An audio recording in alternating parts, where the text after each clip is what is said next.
No more neter baya. We seek refuge and pay homage to the supreme primordial creator, whom ordains all that exists and non-exists. Libation.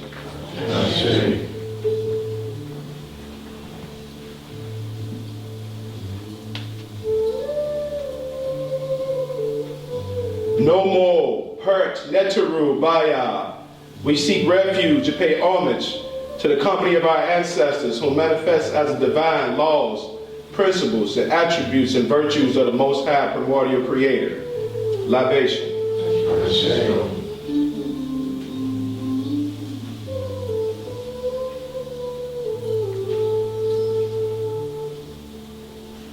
No more guru baya.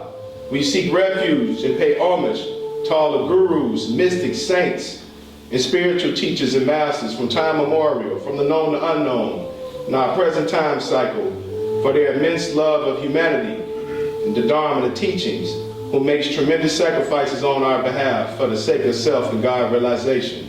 Libation.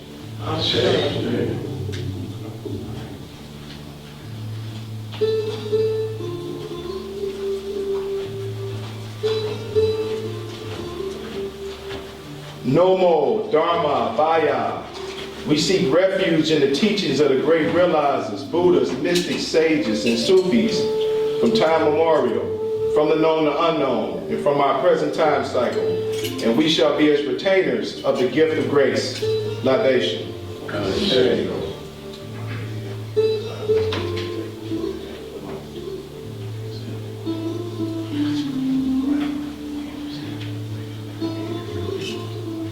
No more Sangat Baya. We seek refuge and pay homage to all our spiritual communities across all time and space, which give us the inspiration, the impetus, and the strength and the help needed for the sake of self and God realization. Not just for our sake, but for the sake of all sentient beings. Libation.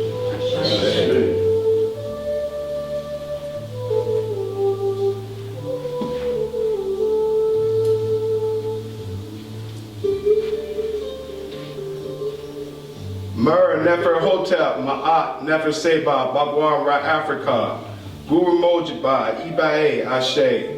Aspiration plus courage plus patience equals spiritual attainment. Bhagwan Afrika. Peace, peace, peace.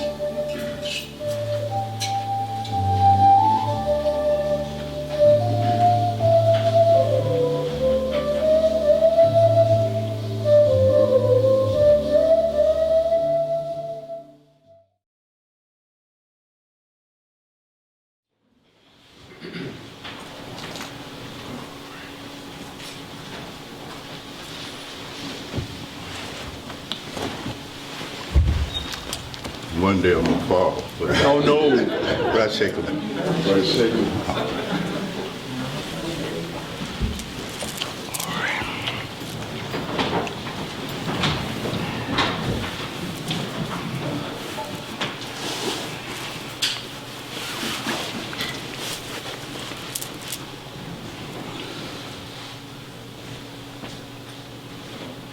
Guru Brahma, Guru Vishnu, Guru Devo Maheshwara, Guru Satsang Parabrahma, Tasmai Shri Guruve Namaha. Tasmai Shri Guruve Namaha. Om Shanti, Shanti, Shanti. Asheka. Glory.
think you turned it on already. Thank you, Pastor. You're welcome, beloved.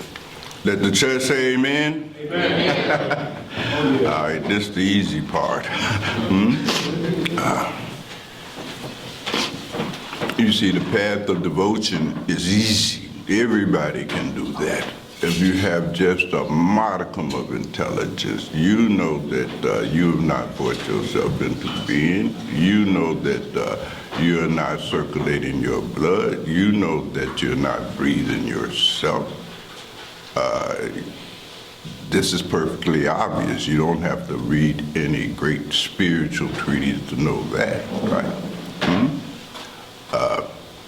You know that you've not been able to pull off all of the projects you invested all that time and energy into, and yet you're still here.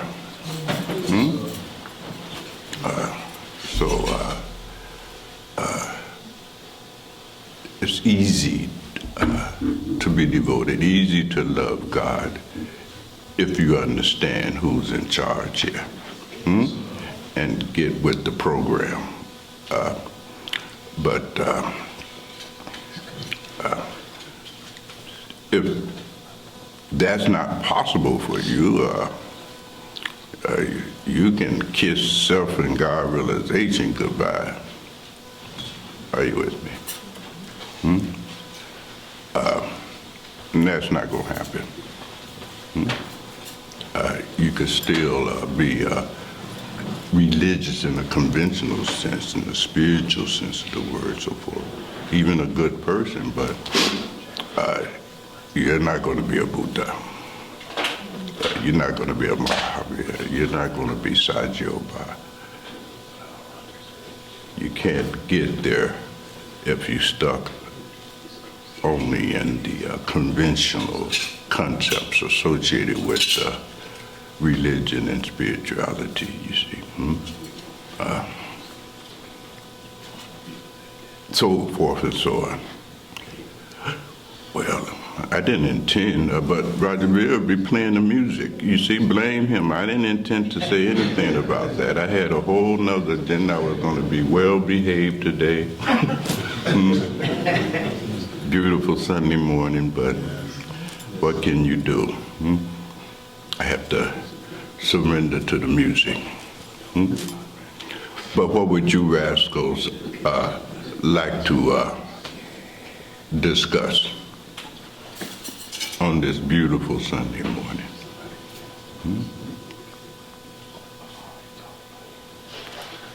What are those two rascals discussing? Maybe we can talk about that.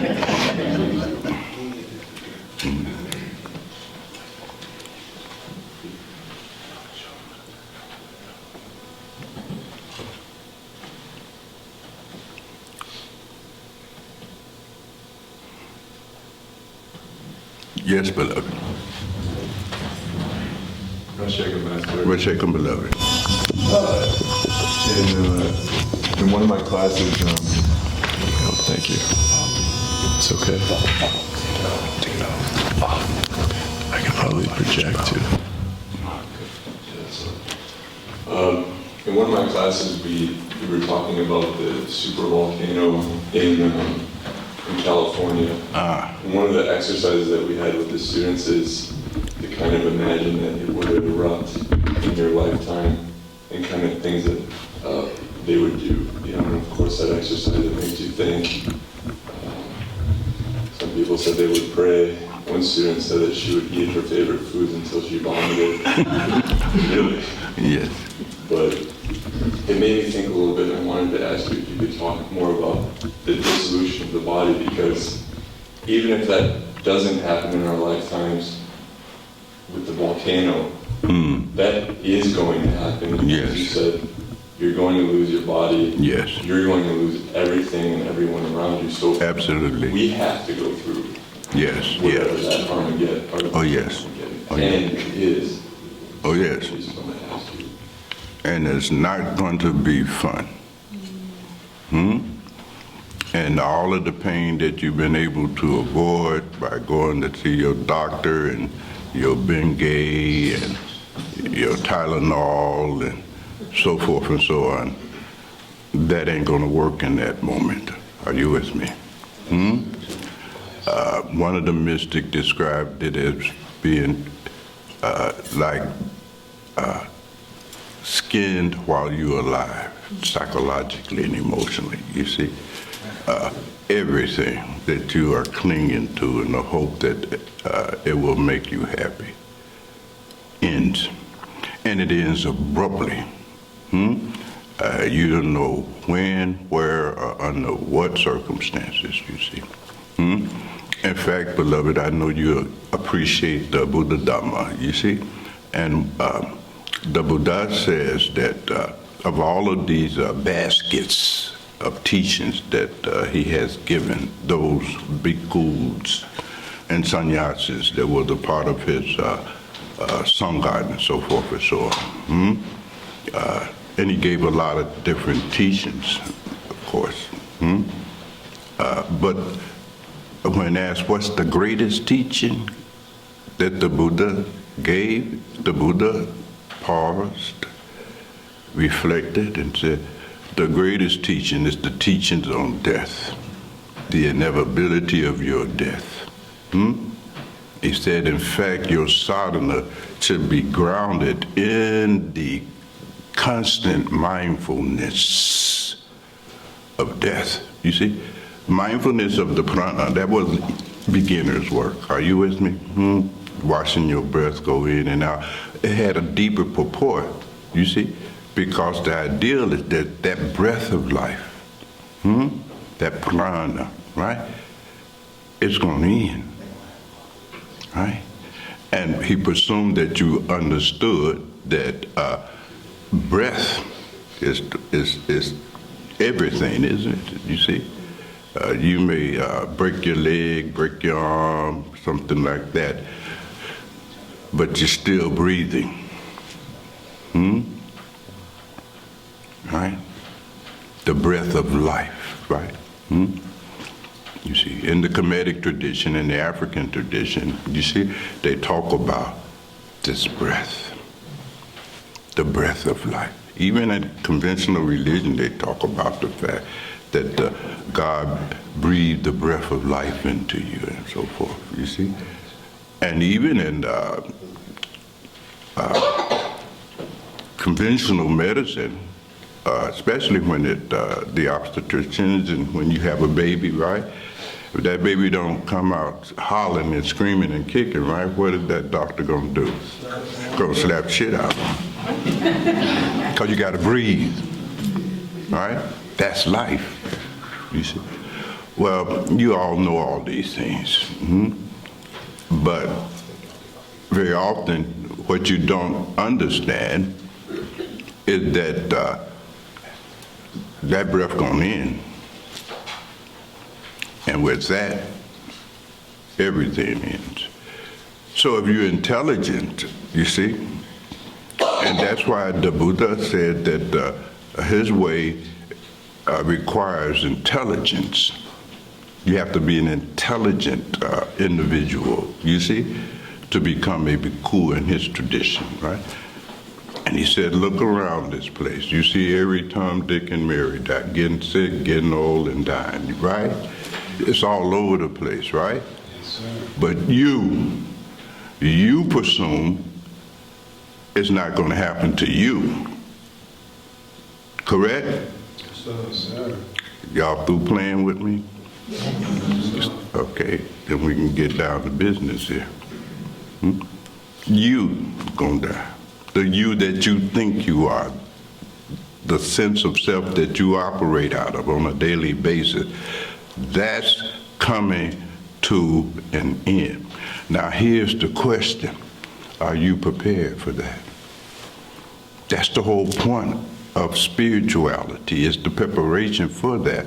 The goal of religion is to keep you in denial about that, to placate you. Are you with me? Yes, sir. To play a game with you. True. True? Yes, sir. That's not what these great men and women come here to do. They're not here to play with you. You see? They're here to wake you up. Are you with me? Yes, sir. That's what it means to be woke. That's not just some political shit somewhere. That's not woke. You follow me?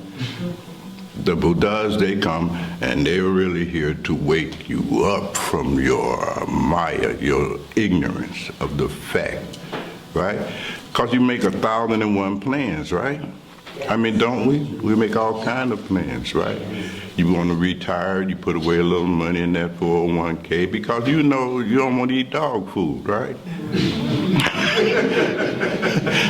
And so forth. So I mean, so you plan, and that's good, right?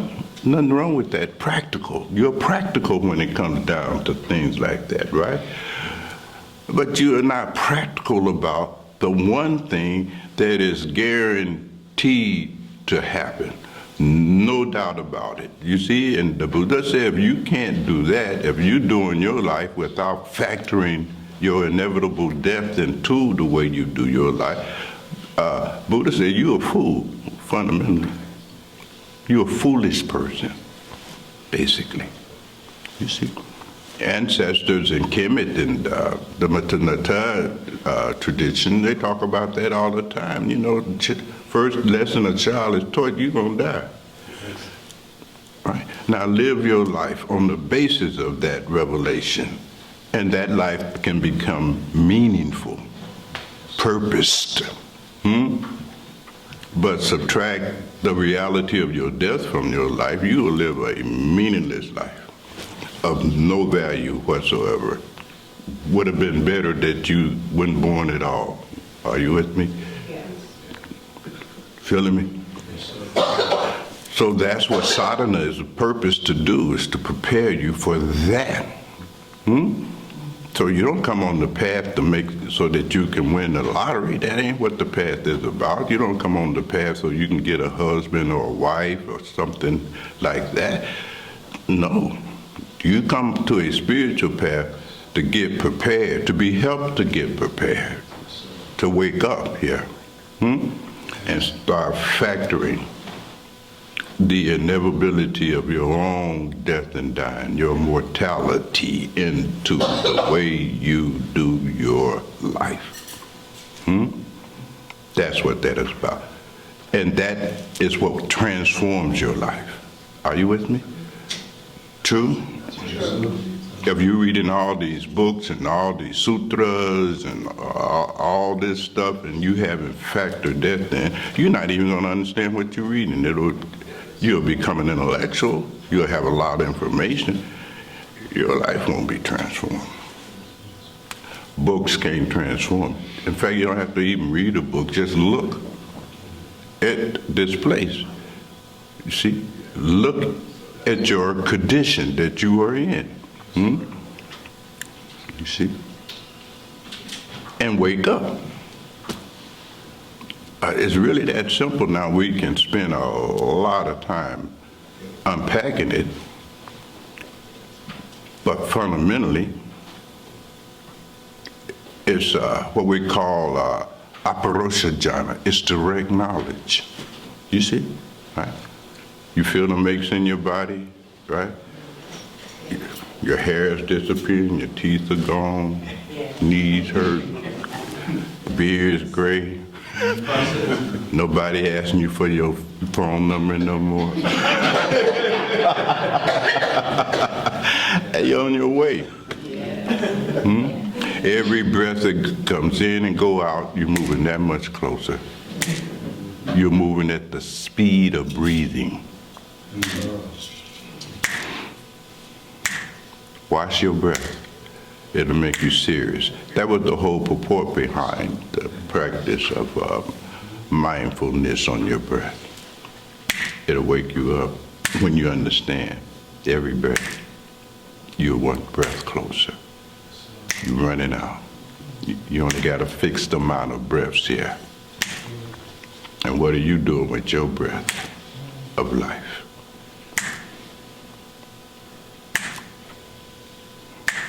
And then it stops. This is the reality teachings. They're all based on this one principle. Who you think you are is a temporary phenomenon. It's going. Nothing here lasts forever, including you. And yours, and everything and everyone that you're attached to, you're gonna lose the whole experience of life and all that that consists of. Are you ready? Because ready or not, here it comes. So that's a very good consideration. Did you give that to your class? They didn't go all the way. They didn't go, they stopped. They pulled back from that, right? Let's get on something. What do that have to do with English literature and creative writing? You see? You see? But this is how it is, you know. It's not a morbid thing. You see? It's a refreshing point of view. You see? It changes your philosophy of life. Everybody has a philosophy of life, you see, that they create themselves, basically, right? But they live on the basis of their philosophy that they've created with a mind full of fantasy, illusion, incredible ignorance. And then they follow the philosophy produced by that mind full of ignorance. Is it no wonder? That they suffer. That is the cause of suffering, right? You're operating out a philosophy of life that is based in sheer ignorance. and you suffer. Right? Now you may not go out and broadcast that. Okay, that's good, I understand, you see. But don't bullshit yourself. You follow me? You're suffering. And that suffering can serve you. Even your suffering can become part of the spiritual process of transformation if you can come out of the denial that you're suffering. Are you with me? Yes, sir. If you could set aside all of that pretense of trying to hide your true condition from others, you see, to give them the illusion that you are happy and fulfilled and blah, blah, blah, blah. You know that ain't true. You know it. You see? So it's okay. You can lie to other people. Good. I'm not against that. Enjoy it. I mean, it's a game you can play. But don't lie to yourself. You see, the therapist in me is giving you that good advice, because this lying to yourself is a raw road to therapy. And that's going to take a long time. That's why therapy is 25, 30 years, you see. It's not weekend. It's not over lunch.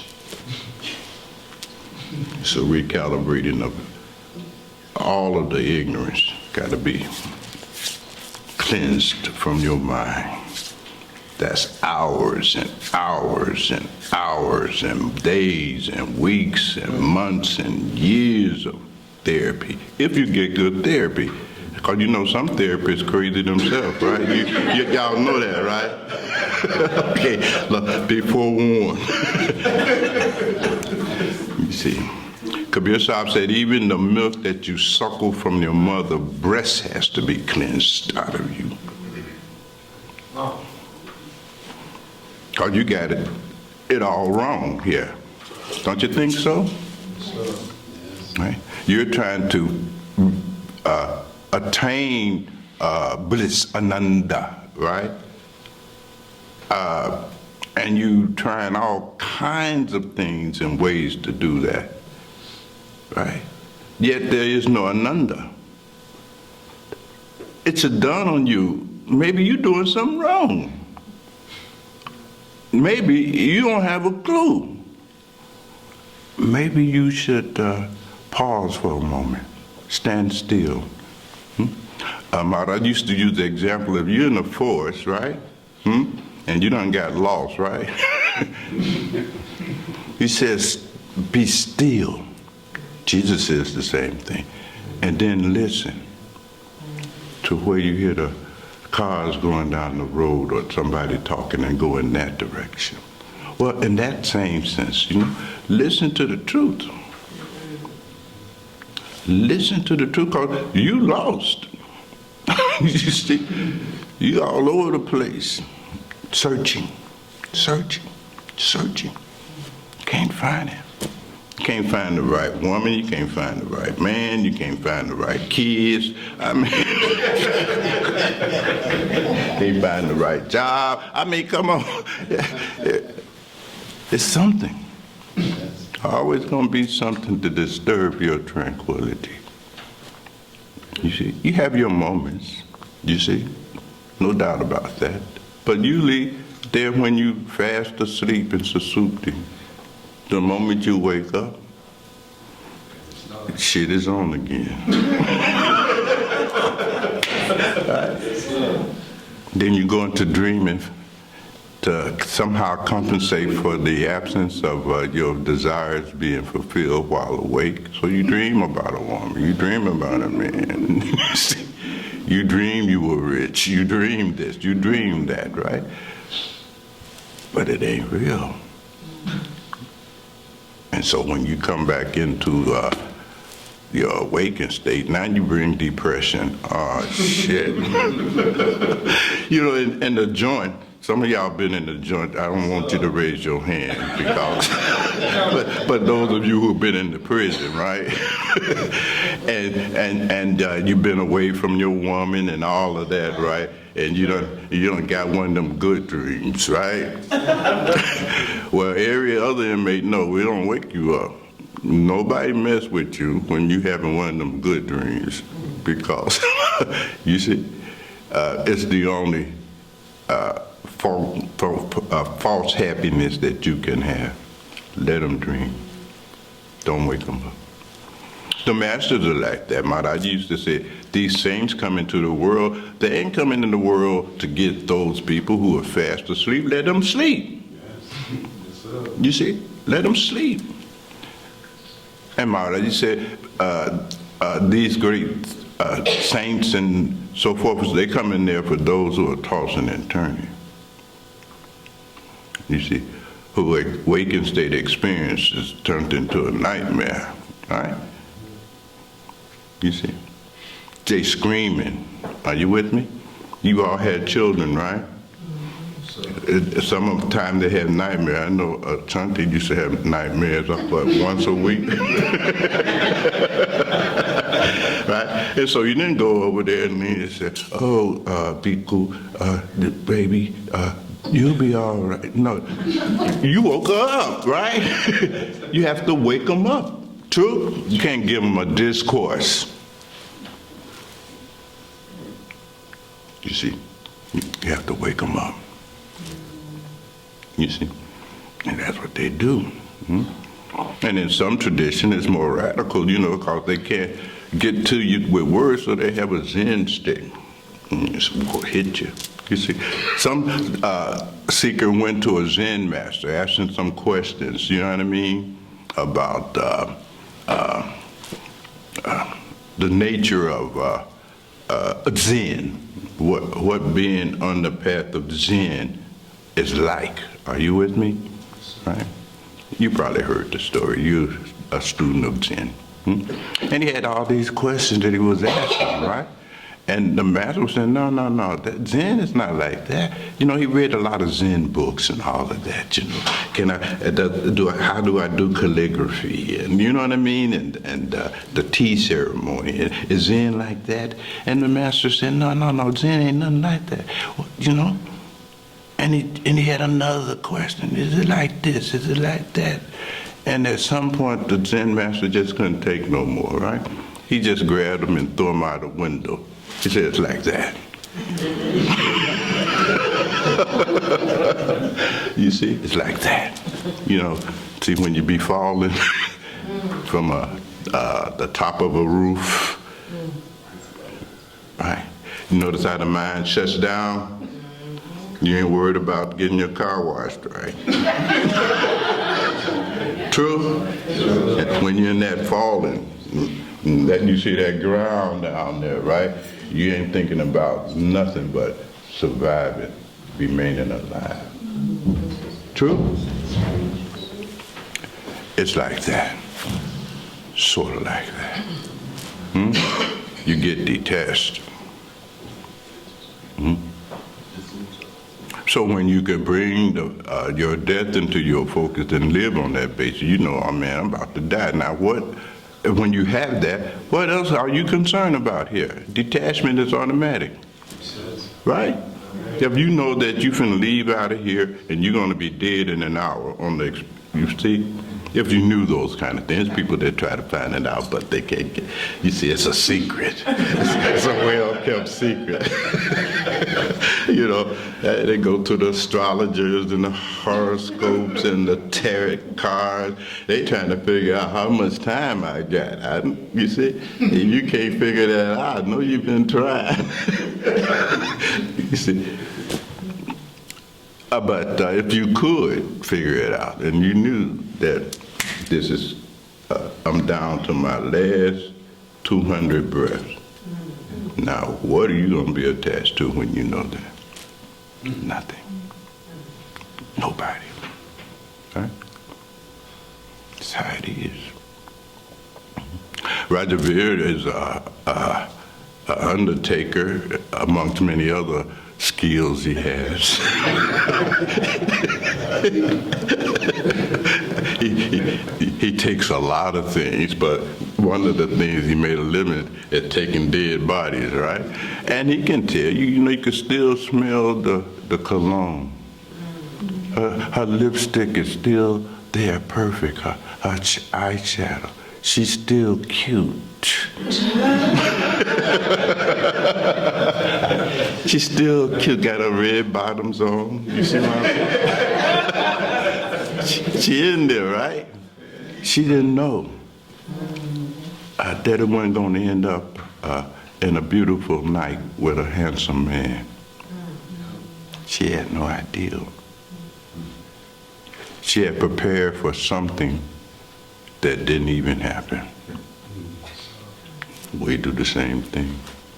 We are doing it. That's called equity. It's an activity. It's something we're up to, something we're constantly doing, which is avoiding reality of your mortality. You're constantly avoiding it. You're trying to avoid that which cannot be avoided. Somebody please stop me, because I'm depressing myself. Yes, beloved. Well, I don't know if this is going to stop you. There you go, Bob. But in the past, and I know we probably talked about it, and I've definitely seen it in writing, but they say that the secret to life is to die before you die. Yes. So how does that tie and segue into this first part of the conversation? Because it sounds like they're close cousins there. Yes, absolutely. Thank you, brother. Almost all of the traditions talk about this paradox, right? That in order to live, you must die, or die while living, and so forth and so on. It seems like a contradiction, but when you go deeper into it, are you with me? What is it that must die? You see? This false sense of self, you see, that they call ego, right? That false sense of self is what produces, it's the source of all of your egoity. Are you with me? Yes, sir. And causes you to waste a lot of time, energy, and attention on that which is not important at all. Are you with me? That has to die. Another way of looking at the beloved, your old way of thinking, your custom way of thinking, that's gotta die, that's gotta stop. Are you with me? Because your thinking drives your emotions, your speech, your feelings, your behavior, and it creates karma. Are you with me? That has to be changed. You see, that has to end. So this die while living means that you got to look and set your life in the palm of your hands and see all of the things that you are involved in, perhaps at even a subconscious level. You're not even aware of it. Are you with me? Pops up, right? So that you can see what has to die, what has to end. And then your sadhana is focused on dealing with that. Right? So one of the ignorant way of thinking that you will see if you would do this kind of examination of your life and living, Socrates said it best. Socrates said that a life that has not been examined, that's a life not even worth living. You can't even really call it living. It's just chaos. It's fits all over the damn place. No order, no ma'at, no nothing. You see? No intelligence. You're just throwing shit against the wall and hoping that it'll work. Are you with me? A rudderless ship, no direction, just tossed hither and thither. You see? Up and down, all over the damn place, right? So you have to examine your life, and you have to see. And you have to begin to identify the thinking, the quality of thinking, the clarity of thinking that you are involved in, not other people. You see, you have to stay focused on you. Are you with me? Yes, sir. And how your mind works, how you thinking, right? And you have to clean that up. You see? So you have to turn your guesswork and your flying by the seat of your pants and shit like that into vavika. Are you with me? You gotta clean that up. Because the way you think, which has been producing all of your activities, creating all your moods, all your emotions, everything in your karma, right? Completely wrong, totally inconsistent with reality, right? We were saying a moment ago, beloved, that we think things going to be here forever, that we're going to be here forever.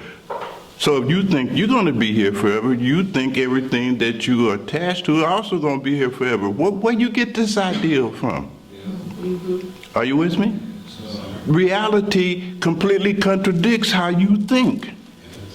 This is how you think. I'll never get old. Nothing bad is ever going to happen to me. I'll always be able to get my way and be able to do what I like, and I don't have to ever worry about doing anything I mean, come on. Jesus puts it beautifully. You think like a child. This is how a child thinks. We call it magical thinking. Yes. Is that right, Sarah? Yes, sir. Okay. We call it magical thinking. Now, magical thinking in and of itself is not aberrated, but it belongs to children. When you 3, 4, 5 years old, okay, I understand that. There's been no evolution, no intellect, nothing that's working, no wisdom, you see? Not knowing how life and reality works. Are you with me? So you think magically, right? Yes. I can leap over tall buildings in a single bound. Right? Little boys, you can see it so clearly, little boy, but you see it in little girls too. You know what I mean? Magical thinking, with their little baby dolls, you know what I mean? And the little baby doll in there and there, and she'll whoop them. You talking back to me? I seen this with my own eyes. I'm a girl daddy, right? So I shake them up. See it come there. Be still. This is a baby. So forth and so on. But you understand? Imagination, fantasy, magical thinking. You 50 years old and you still operating out of this shit. You understand what I'm saying? Yes. Magical thinking.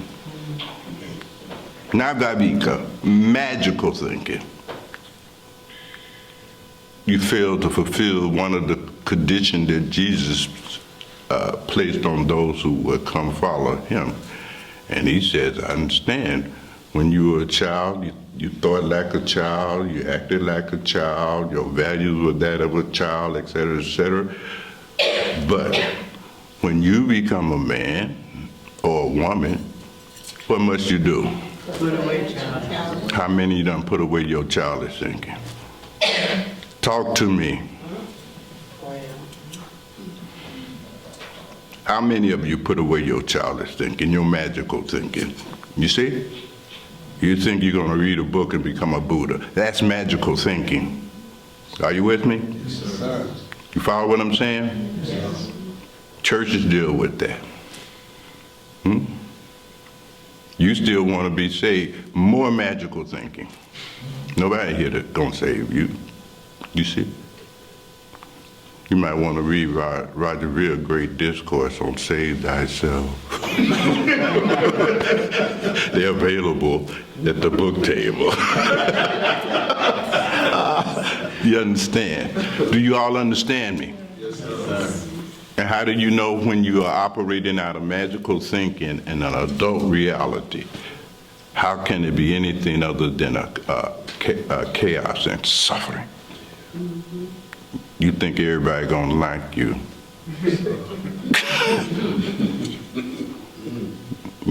You see, they hurt my feelings. They shouldn't hurt my feelings.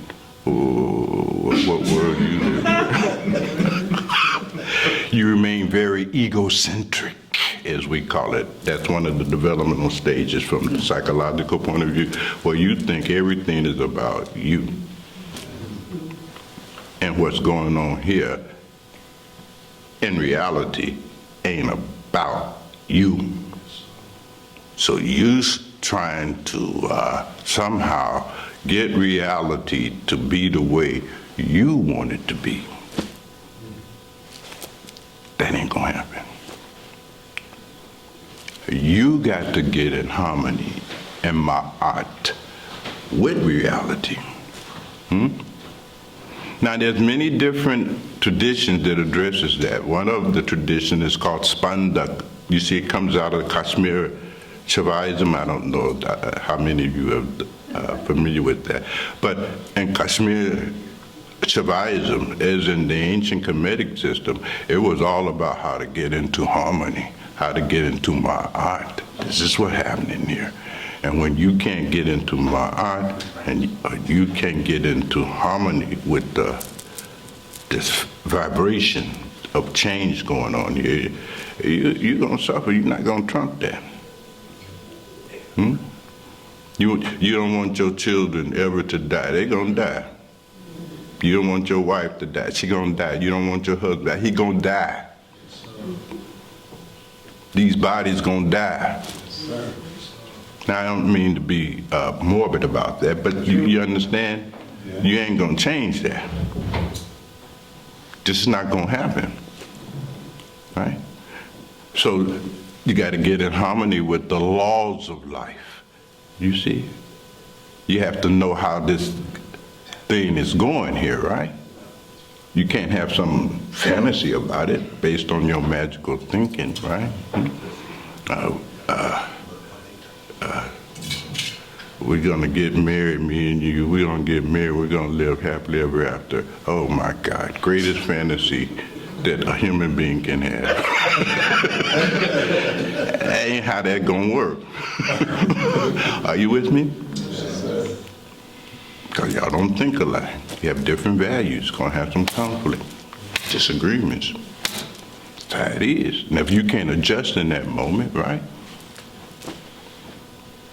I gotta divorce you, because you ain't the way I want you to be. I'm out of here. True? You're trying to marry yourself. I ain't gonna pull that off. Can't adapt to reality. You feel what I'm saying? Yes. Oh, now you got a question. Okay, go ahead. Stand up. You know the routine. Mike's on, right? Shake 'em out, beloved. Right, shake 'em beloved. Yeah, definitely glad to be up in your presence, in the presence of the Son God as well.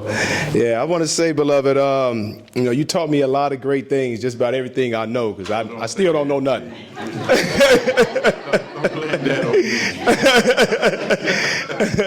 Yeah, but I want to say that I got 7 aunties, and you the first being that told me that this world, this reality, not a party at your favorite auntie house.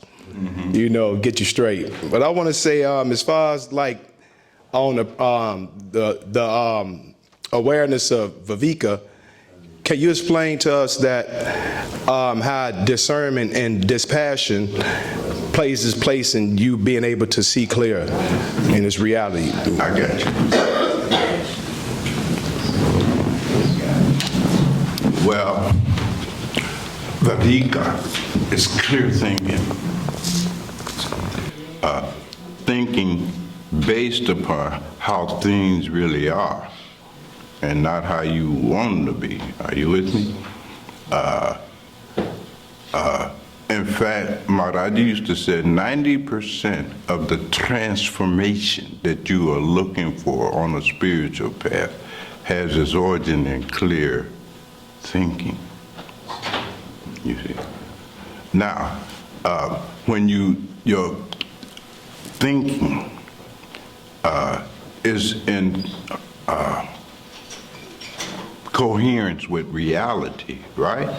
then that thinking don't produces desires, feelings, expectations, behavior that is inconsistent with reality. Are you with me?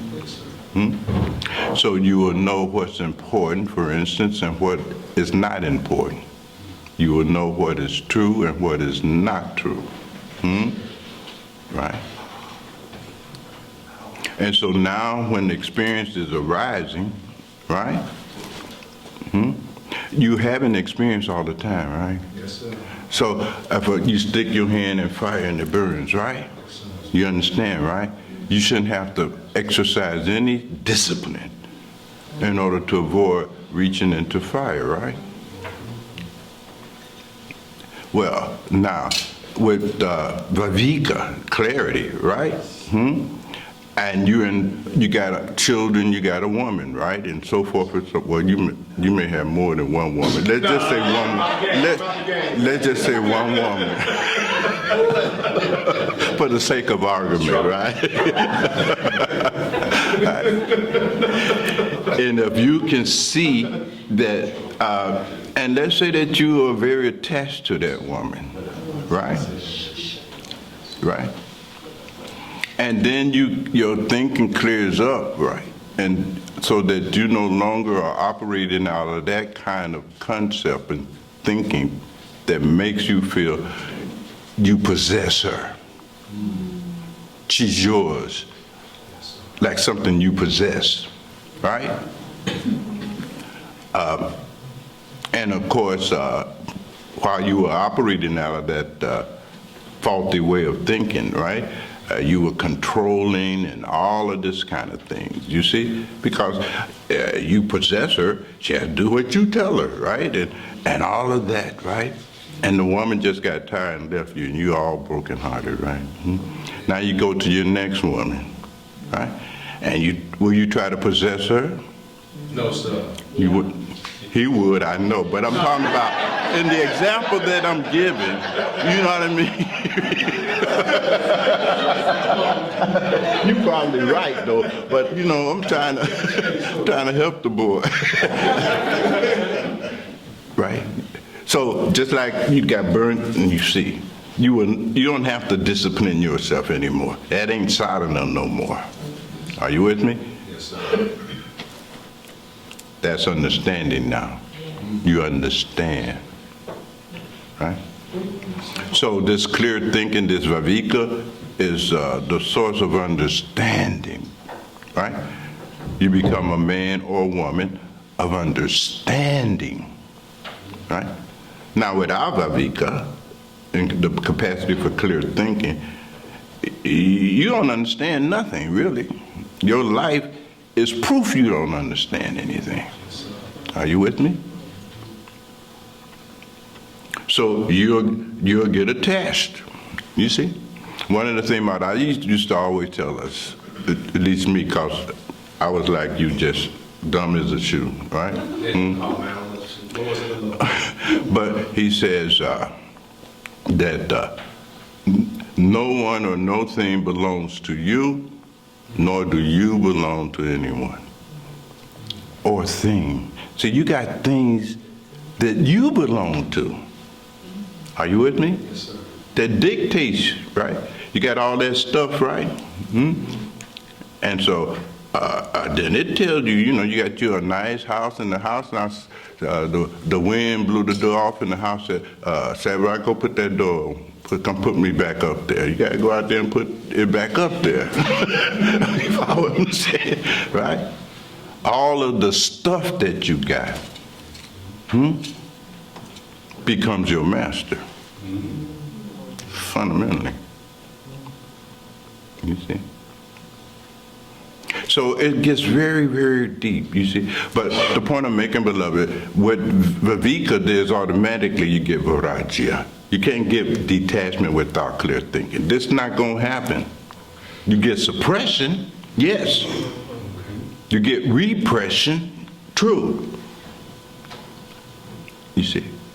But you can only suppress and repress your instincts to behavior for so long.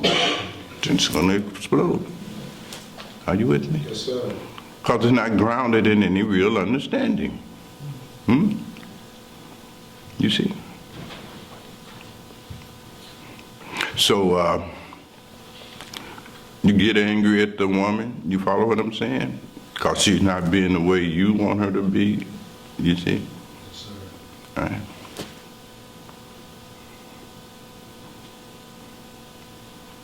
Pretty soon, you're gonna walk away and then find out, oh shit.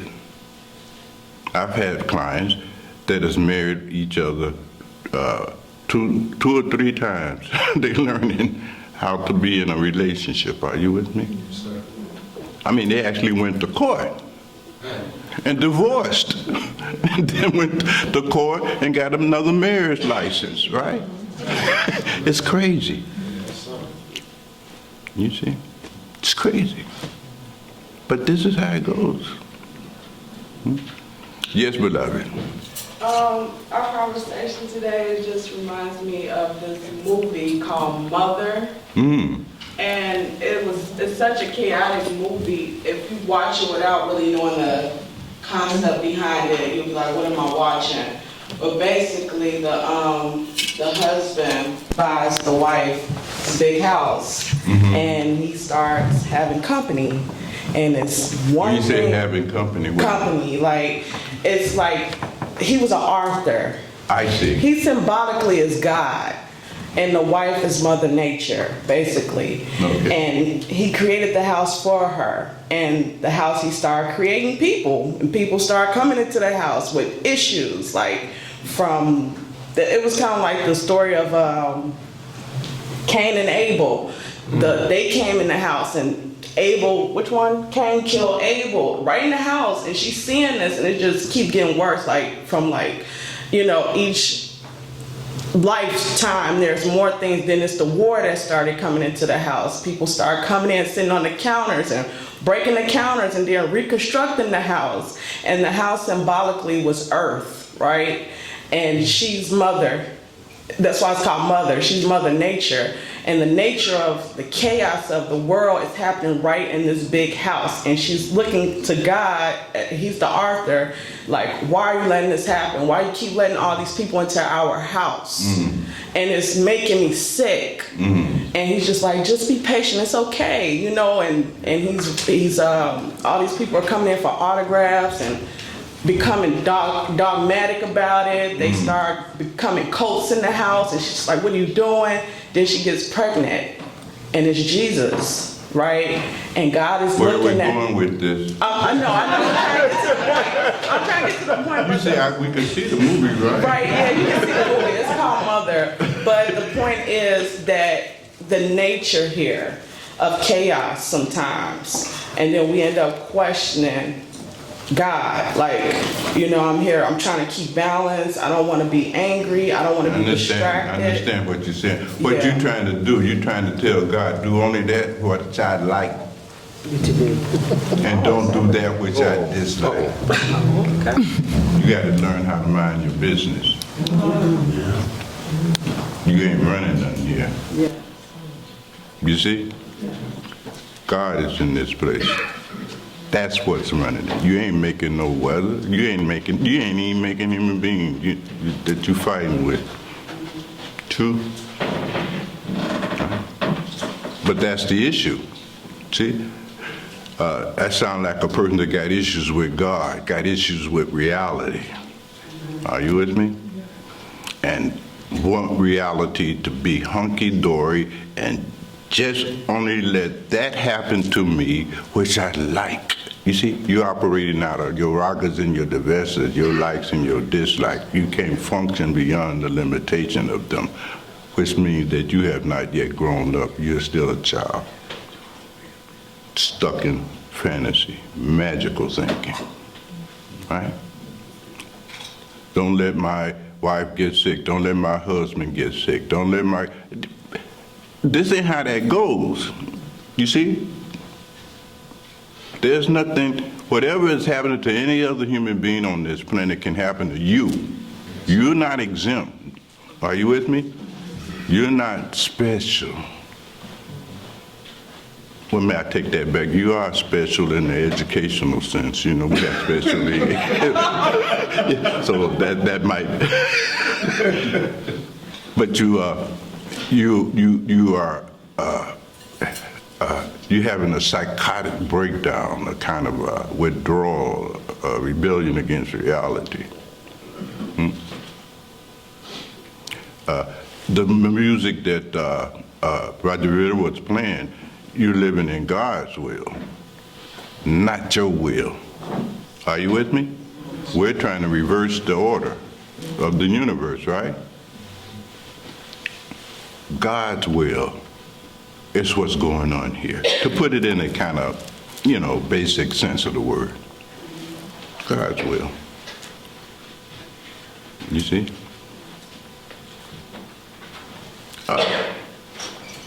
Everything that is arising within your field of awareness, right? You're not creating that. You see? Something else is doing that. You're not deciding what car will be in front of you when you get in your car to drive to go home. You ain't in control of that. There might be a fool in front of you. You understand what I'm saying? You ain't in control of that. You can only respond to it with understanding. Are you with me? Make sense to you? So yes, there's a lot of people. That's a good story about people who have issues with God. Have issues with things not going the way they want them to go. You see, that's what frustrates us in life, right? When you all went through the anger management workshop and so forth and so on, you see, that's one of the triggers of your anger. Whenever you can't get your way, that's what produces your frustration. You frustrated with a person. I don't even like this person, because why? This person won't let me have my way. You see? It always gets drilled down to something that simple. You are trying to have your way and control reality. You just gonna be angry every 12 seconds about some shit or another. Every 12 seconds, you're gonna be angry about something. They don't look right. They looking at me wrong.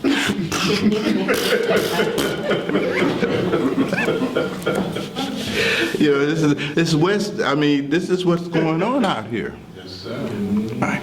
Now, what must you change then in that moment when you begin to understand that? You see, it's not just academic questions. Now if you can see that, okay, what work you got to do to free yourself from your issues with God?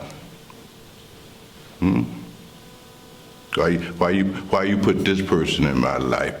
You see, there's a lesson there for you. Get with it. Are you with me? Yes, sir. You see. It's a lesson. Get it, the lesson. You see. This is like a school. You see. Get the lesson. Now you're trying to develop the virtue of sacrifice, right? And you're reading, the Bhagavad Gita's and all of these books, right?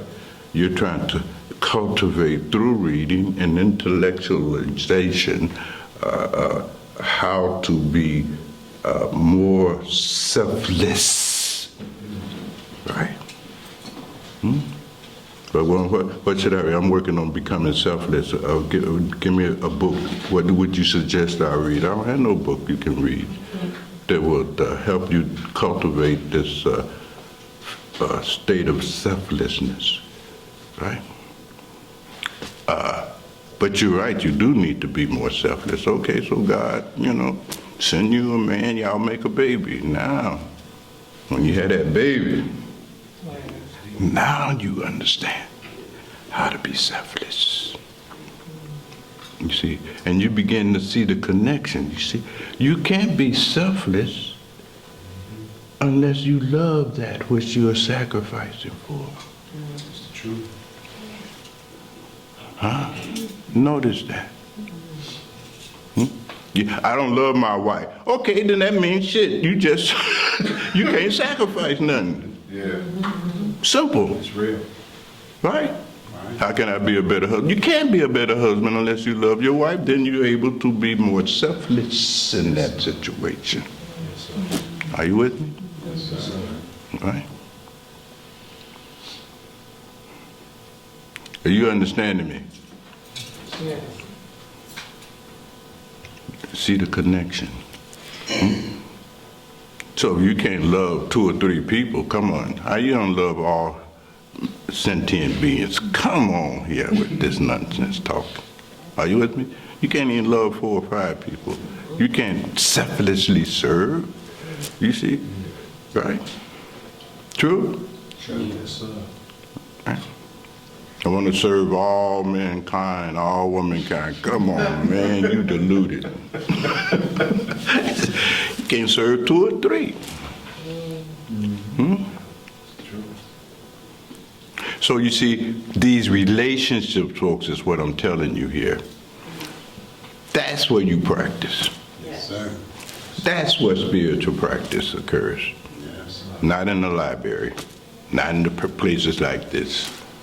It's in your relationships. Your relationships are all custom made just for you to help move you up the hierarchy of spiritual development and evolution. That's why you got them in your life. That's not an accident. It's like that which you call God is circulating these planets, moving the planets around the sun. If it deviated 1 degree, the Earth will burst into flame. It is flawless. You see? Look up above, and you see this intelligence that has brought all this thing into being. This thing is something. It is flawless. Are you with me? Yes, sir. So our task is to begin to get into harmony. So they're in your life for a reason. For you to learn something. For you to grow. So that's where you practice. You want to become a more tolerant person? Okay, practice within the context of your relationships. Not read a book on how to be more tolerant. Right. You see? Practice. You practice. These people in your life, that's your karma too. That's your real karma. The other karma you think you got is all in your imagination. You see, right? It's all in your imagination. Your real karma is the people that you are in relationship with. And you had no say-so over who's going to be your mother, your father, your brother, your sister, right? Eventually, who your wife would be, who your husband would be. You see my point? All that stuff, right? Oh, I married him. Why? I was attracted to her. Why you leave her? Because I didn't, I would have to have grown in the relationship. Yeah, but you have to see, you are attracted to that. True? Okay. For a reason. Where did attraction come from? You didn't create the attraction. You ain't did that.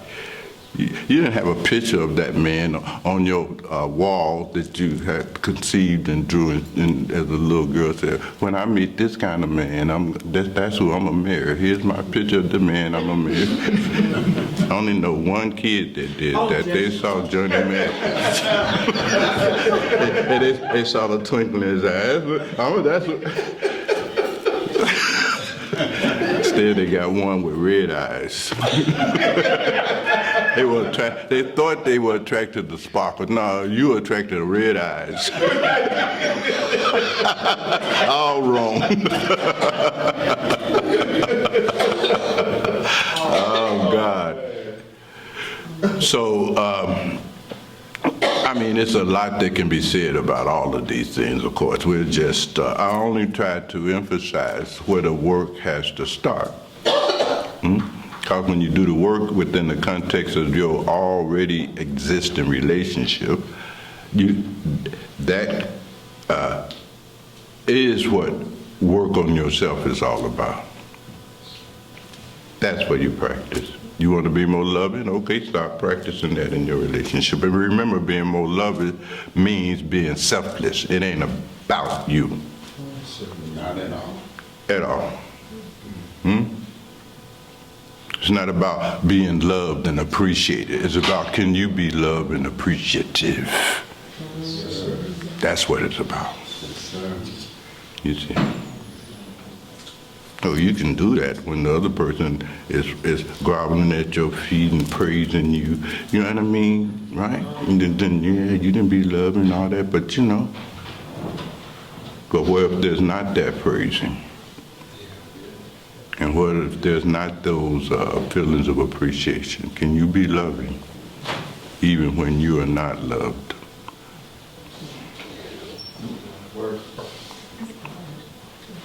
That's growth, don't you think? Yes, sir.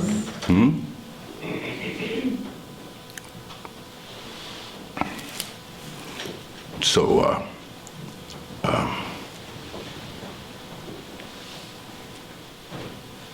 we got time for one last topic, and that you get back to work in the spiritual sense of the word, right?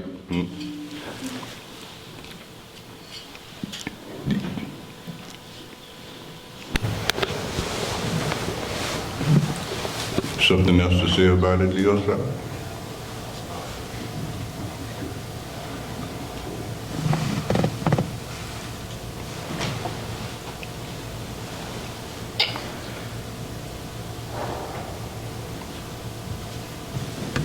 Yes, beloved.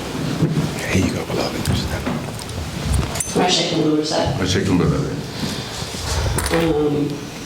So, me and you have talked before about me not actually losing anybody that has like impacted me.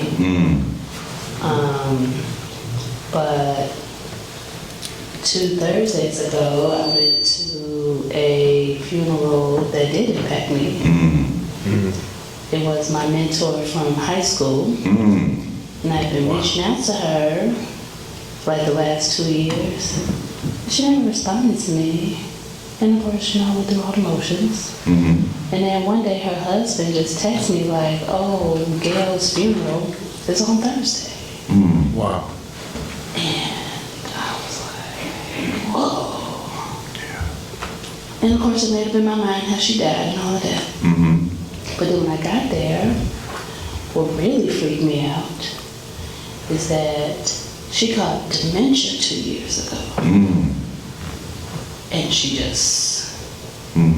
So when I hear you talk about death and us preparing for that, in my mind, I can get with that. Because I'm gonna die in my sleep, or somebody gonna suffocate me, or there's gonna be a stray bullet and then I'll just be gone. But my mind is so precious to me. I need you, please, to speak about how I come to terms with being able to lose that, still having this body. Because if you chopped off my arm today, I'd be okay, because my brain still works. But knowing that she died like that, like, it scares the shit out of me. Well, it tells you something about yourself, beloved. It tells you that your identification of self is primarily associated with your mind. Body is there too, though. Don't misunderstand me, right? But like you said, if you cut your arm off, right, you still have your sense of self is not diminished because that's what you are most identified with. True?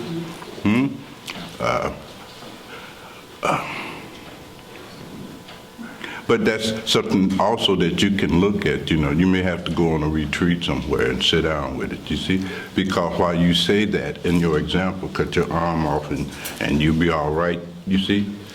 But what if some acid hits your face and you become just distorted and ugly and your hair fall out and your teeth fall out and you get this big? You'll be all right? All right, now be careful. You know, the universe will test you. but I get your point, right? And so it is this identification with the mind. You see, there's an identification at the level of the body, the mind, the intellect. Are you with me? These are the degrees, the dimensions of this sense of self that most of us operate out of, right? So when you say your mind, your capacity to think, you know, when you go on retreat, what is it that you like about your mind in the first place that makes you so attached to it? I mean, there's work for you to do in it, but you'll get a wonderful insight, right? Now, if, however, you have done the work, the inner work, right? And your mind is a quality mind. Are you with me? It's full of all of the virtues. You see, it's free from anger, free from lust, free from grief, free from attachment, free from ill will, et cetera, right? If it's quote unquote been purified, functional, right? A beautiful mind, a divine mind. That's a whole nother story. Are you with me? Because the reality is that when any of us die, physically, bodily, clinically, so to speak, right? And we move into the after-death bardo, right? The quality of your mind that you made while living will dictate what happens, right? So let's say in your mind you have a lot of fears, right? Like you're fearful of rats and so forth and so on, and bugs and this and that. Got a lot of fear there, right? Well, if that's a dominant quality in your mind, right? Then in the after-death bardo, those fears will manifest. In Buddhism, they call them the wrathful deities and so forth. But these are just projections in the after-death state of what was already in your mind. Yes, are you with me? You see? So that's what will happen, right? For all of us, you see? While living, we make the quality of mind, and while dying and in death, the quality of the mind makes our experiences. It's really that simple, you see? It's really that simple. So all of those qualities in your mind that is guaranteed to cause you to have a difficult and a terrifying death, if they're still present, whether you know it or not, does not matter. That's what's going to do it, you see? So you might think you won't be afraid, but you will be afraid. How could it be otherwise? You made no preparation for it. Your mind is not a mind that's already ready. And so to think that you will be ready and have a nice, easy death and dying, blah, blah, blah, greatest form of self-deception that you can practice on yourself. Shit is not gonna happen. You will be afraid. Very afraid. Are you with me? Now, I can appreciate your example with your mentor because we have a friend in the house of Rabbi Law, might have mentioned that in one of his cooler meetings, right? Mrs. Oliver, right? She was like our mother, you see? A spiritual mother in that sense, right? Especially for me, you see? She would go over and cook, and she was on the same path that she was initiate of Maharaji as well and so forth. But she had that mother-like thing in her, right? And so forth and so on. And as she got older and older and older, you know, one of the things that it just struck me, I said, this is really strange because she became senile, you see, wheel-bound in a wheelchair, you see. And they had to feed her and all that stuff. I mean, death by senility is never pretty. Are you with me? Hmm? Because in that senile state, it's not that you can't recognize who your daughter and son is, but there's muscle activity in the body that you can't even remember how to do anymore. Are you with me?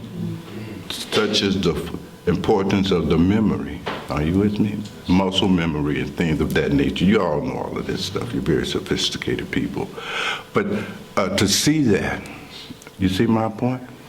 It was like, wow, you know, this is something, you see? This is something. But it happens, you know? It happens. Hmm? And now, on the other extreme, you can see people who are broken down the body, their mind is still sharp. They took care of their minds. You see? Now, when you think about it, I guarantee you spend way more time investing, taking care of this thing than your mind. True? True? You see? Because you're in a female body, you want to be cute. And that's what you spend your time, getting cute. It's just how it is. Right? Mirabai, on her wedding day, her girlfriend said, "You call Mirabai, you ain't fixed up nothing. Fix your hair, but wear your makeup, Mirabai. It's time, you finna get married." And Mirabai said, "Yeah, I know that. That ain't no big deal. That ain't even worth fixing my hair for." You're not Mirabai's here.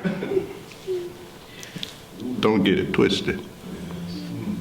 You have the opportunity to become a Mirabai, but you ain't there yet.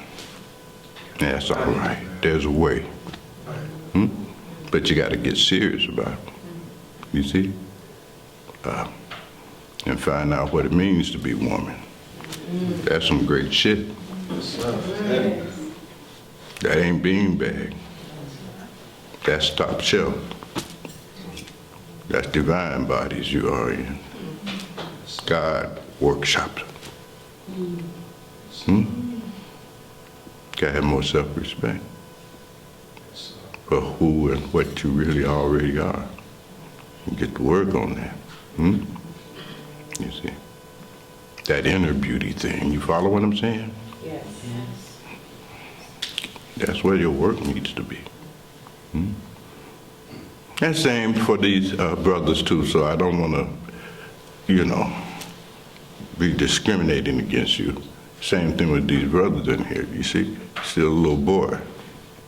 You see? You still got playing with your toys. You don't even have a clue on how to husband a woman. You see? I get clients come in, and the first thing I look at is the condition of their woman.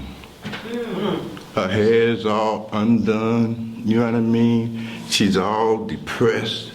And I look at this man, I said, this man, he don't even know what he's doing.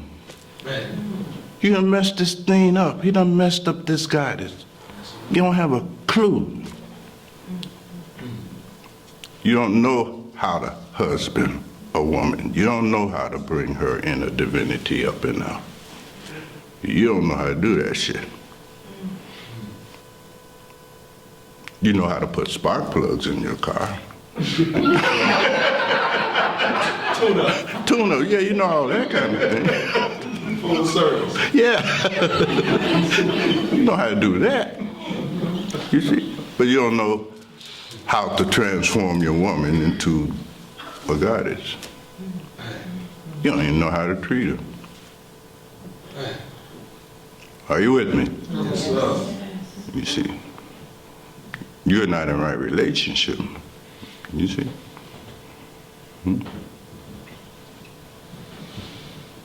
It's very different. It's very different. You don't know how to use her in such a way that it will help you reach your own state of divine manhood. So you don't know how to be a husband, you don't know how to be a father, nothing. You just don't know shit, you're just doing man shit. Right? You know, high school shit. It's your values. You see? You're in front of the watching football, or you're on your computer trying to come up with a way to make you $1 million or some shit like that. Are you with me?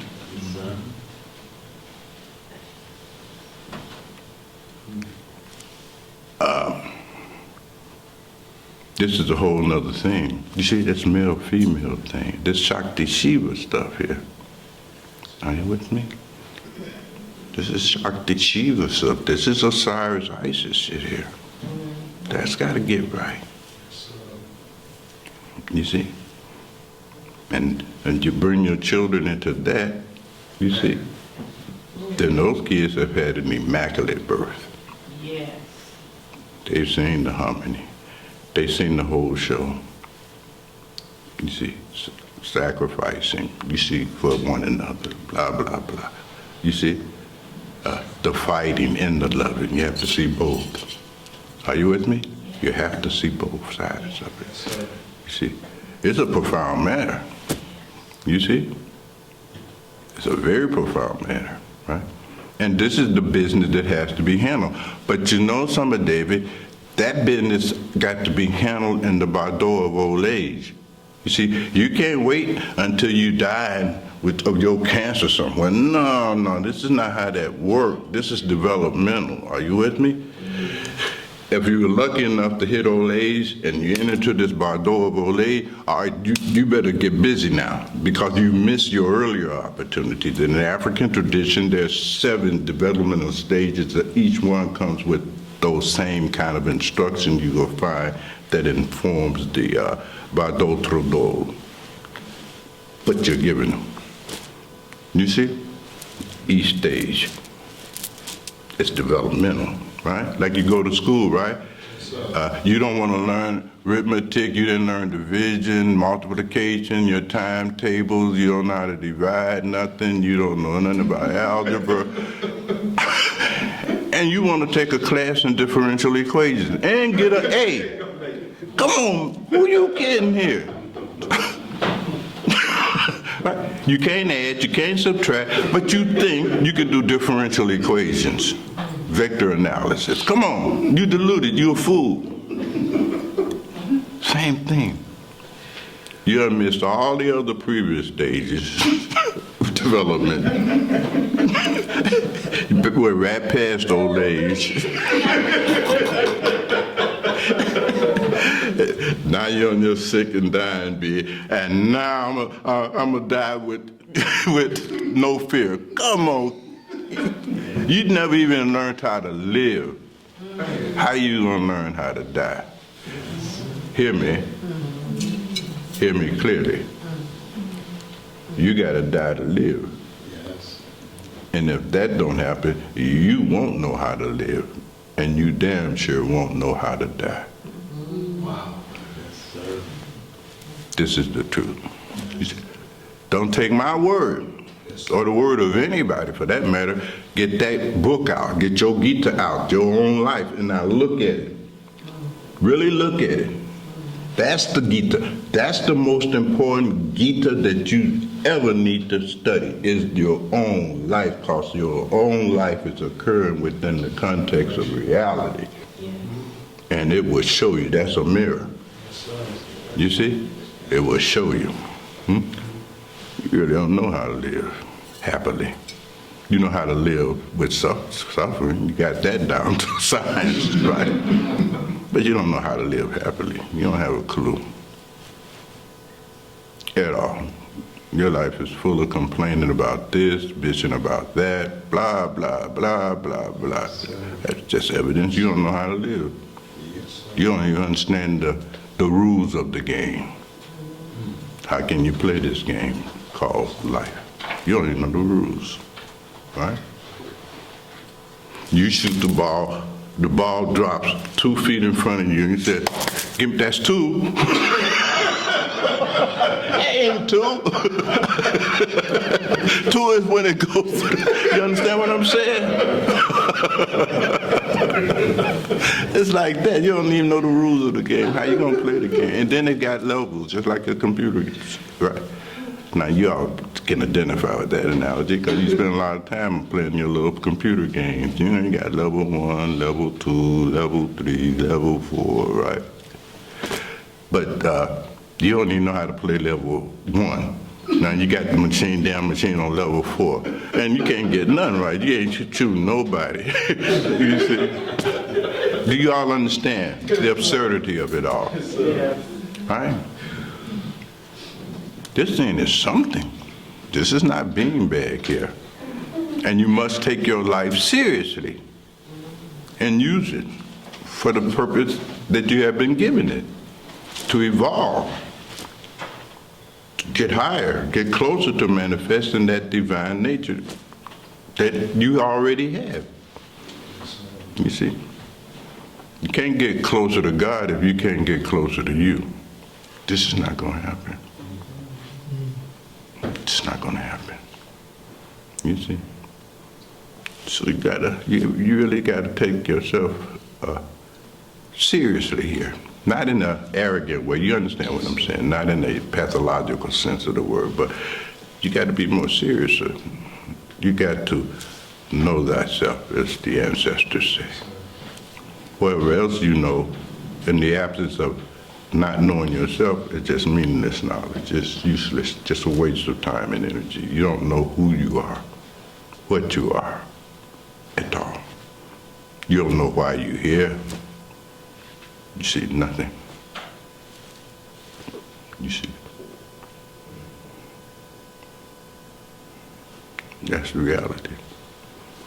You could have just been born a squirrel or something. You see. Because what you do fundamentally ain't no different from a squirrel. You're trying to find some nuts and stuff to store, to eat, some sex, money, food, sex, bodily comfort. That's it. It's animal level of life. True? You don't need no human body for that. You know, God thought you were serious when all that praying you were doing in your previous life. Oh, Lord, if you just let me not be a rabbit again, Lord.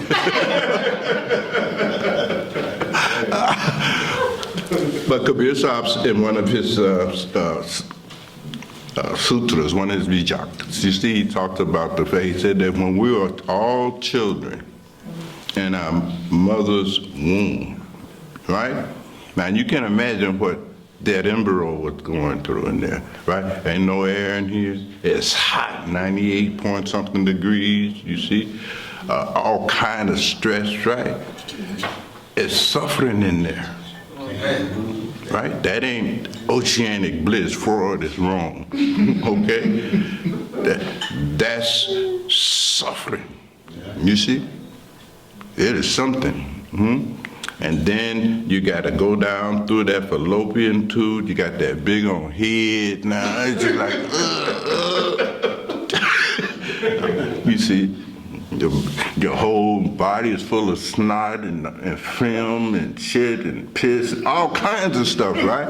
And Kabir Sahib said that while you in there, you praying, Lord, Lord, if you just let me out of here. You see, if you just get me out of this suffering and pain, I'm gonna worship you. So when you get out, well, you know the rest of the story. You forget about that initial promise you made when you was in your mother's womb. You didn't keep your word. That's not something that just started. You didn't keep your word from day one.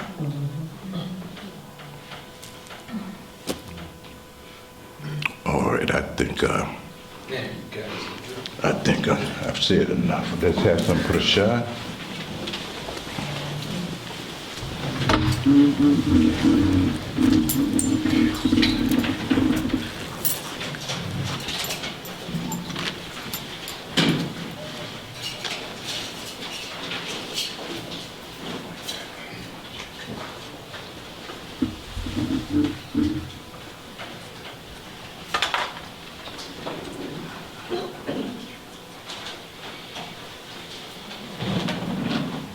Asatoma Chutigamaya Asatoma Sagatigamaya Niritoma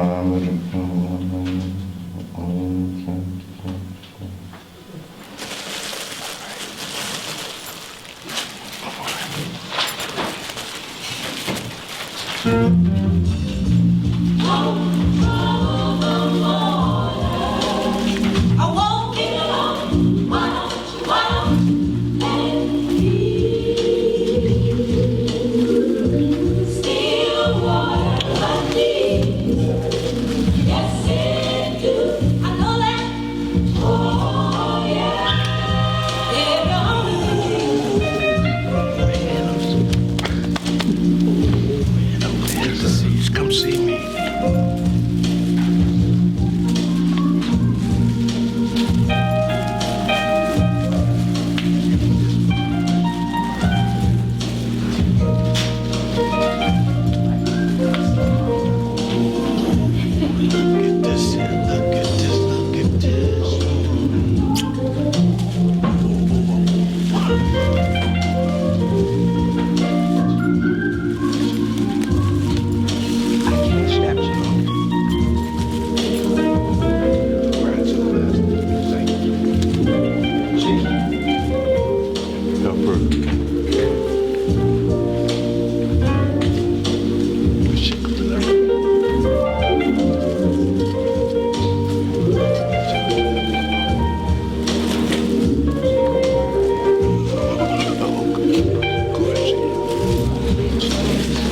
Make you a retreat.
Good third band. Yeah, it's a quirky name. This month.